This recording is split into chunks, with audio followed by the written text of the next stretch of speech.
Oi, há coisas que você não gosta a respeito de si mesma, dos seus aspectos físicos, qualquer detalhe.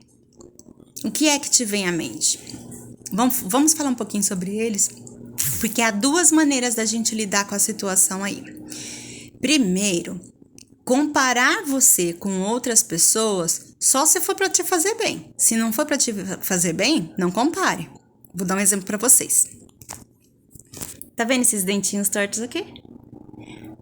Pra mim, esse é meu jeito Madonna de ser. A Madonna tem uma falhinha aqui em cima e ela assumiu essa falhinha e tá aí, fazendo sucesso do jeitinho dela. Essa é a minha falhinha que eu aceitei e pronto. Esse tipo de comparação é positivo.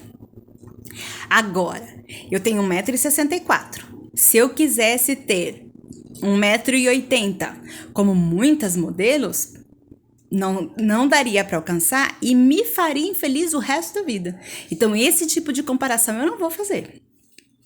Existem algumas coisas a respeito da gente que a gente percebe que há possibilidade de mudar. Vou dar um exemplo de novo para vocês. Cabelo pandemia. Acho que quase todos nós estamos com um corte de pandemia no momento, né? Os homens com um corte feito pelas esposas, as mulheres às vezes até mesmo sem cortar cabelo, sem pintar, né? Assumindo os brancos e por aí vai. Aqui eu posso fazer alguma coisa a respeito, certo? Então aqui eu vou fazer. Nessa minha fase aí de início, pós-depressão, houve muitas ocasiões em que eu precisei me sentir mais empoderada, mais confiante. Então eu sabia que para eu me sentir mais empoderada e confiante, eu precisava prender meu cabelo para trás, fazer um rabo de cavalo e pôr um brincão. E eu fiquei pensando, por que o rabo de cavalo? Porque era importante para mim. Eu me lembrei que quando eu estava no primeiro ano da escola, a minha professora usava o cabelo amarrado para trás e eu achava ela a elegância em pessoa. Ficou na minha memória essa referência, gente elegante, gente importante, é gente que tem um rabo de cavalo. Então, para mim, me deixa empoderada por um rabo de cavalo. Ainda assim, não quero usar um rabo de cavalo todas as vezes, porque o gostoso de ter o cabelo um pouquinho mais longo é que a gente pode se divertir um pouquinho com ele. Então, eu vou cuidar agora do meu cabelo. Existem outras coisas que a gente precisa aceitar porque precisa aceitar e porque vale a pena e que tem uma história linda para contar. Por exemplo, uma cicatriz. Uma cicatriz por si só já é uma história de superação. É uma história de como o seu corpo deliciosamente, cuidadosamente te curou de alguma coisa que te fez mal em algum momento, de uma ferida, qualquer coisa assim. Então é uma coisa pra gente celebrar e não pra gente ter receio ou querer que seja diferente e tal. Pelo menos essa é a minha maneira de pensar.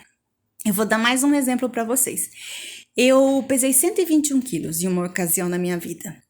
E aí, super obesa, fiz a cirurgia de redução do estômago, perdi aqueles pesos absurdos em tempo recorde. Se eu não estou enganada, eu perdi 51 quilos na época. Hoje eu peso 76 quilos e não tenho problema algum com o meu peso. Tô bem, tô saudável, tá ótimo. Mas, para quem já fez cirurgia de redução do estômago, sabe, fica uma flacidezinha aqui, outra lá, né? Porque toda aquela pele que você tinha em excesso ficou ali dentro do seu corpo. Eu já vi muita mulher com medo de dar tchau por causa do músculo do tchauzinho nos braços que ficam balançando. Quando aquele músculo balança, eu acho tão lindo. Porque para mim, o músculo balançando é sinal de que eu não tenho 121 quilos mais. Então, tente reescrever a maneira como você vê as coisas, se aceitar de um jeito melhor, aumentar a autoestima, aumentar seu amor próprio. Saia um pouquinho desse mundo em que a gente tem muita comparação e que tudo tem que ser perfeito. Venha para o mundo real e olhe você com olhos de admiração. Sabe por quê? Enquanto você acha que uma flacidez, uma estria ou qualquer coisa assim é uma coisa ruim, eu vou dar um exemplo até pesado, mas acho que é importante para a gente refletir. Nós, mãezinhas, quase todas nós ficamos com estrias na barriga em função do crescimento do feto. Quantas mulheres passam a vida sofrendo porque não conseguiram ser mães? Para mim, a estria na barriga é um dos maiores símbolos de conquista que eu tive, porque eu também tive dificuldade para engravidar e fiquei esperando um tempão para minha bebê chegar. Então, hoje, quando eu olho essas estrias que são resultados da gravidez, eu celebro essas estrias. E eu não tenho vergonha delas, não me incomodo.